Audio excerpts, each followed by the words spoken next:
After failure at another ICC event, Pakistan cricket team is gearing up for the next chapter, and it begins by taking on New Zealand in just some days from now. But even before Pakistan could focus on that, questions have begun to raise on Pakistan's post-Champions Trophy shake-up. And PCB management is once again facing the ire. They're being blamed for sending Pakistan cricket to the Intensive Care Unit, or the ICU.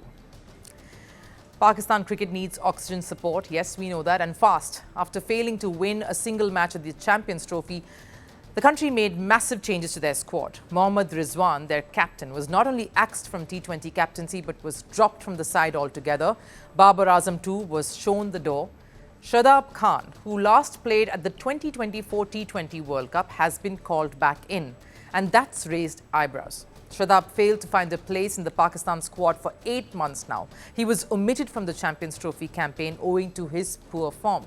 And now, less than a year later, he's not just been called back up, but has also been given the additional responsibility of being the vice captain. All of this making a former captain, Shahid Afridi, very angry.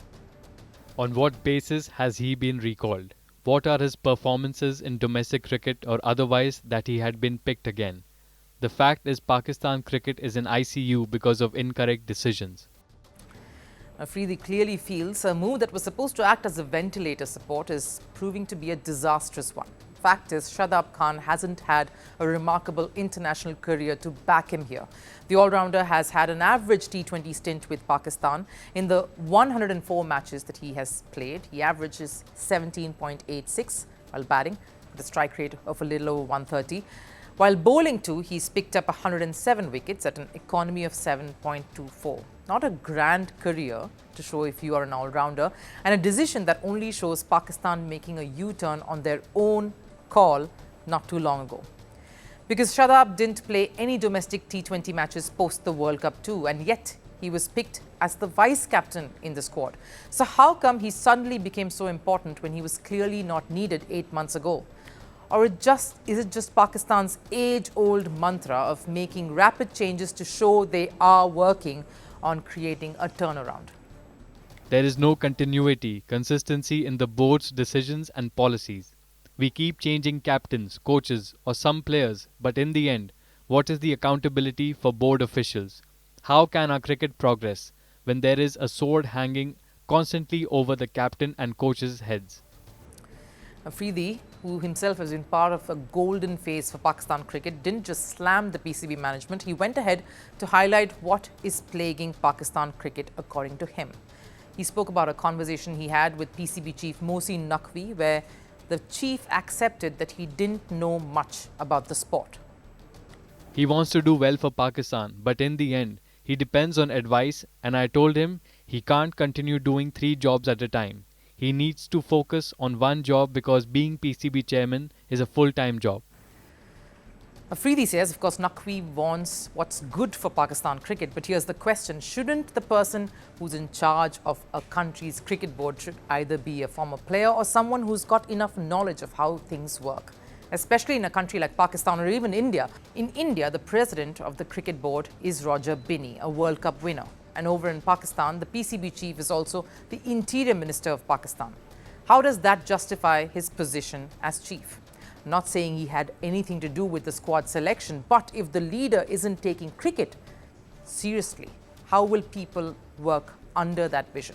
The biggest example of Naqvi prioritizing cricket had to be the Champions Trophy presentation ceremony.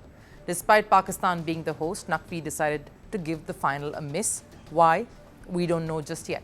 Like Afridi says, it is the case of too many things on his plate, and that's driving the focus away.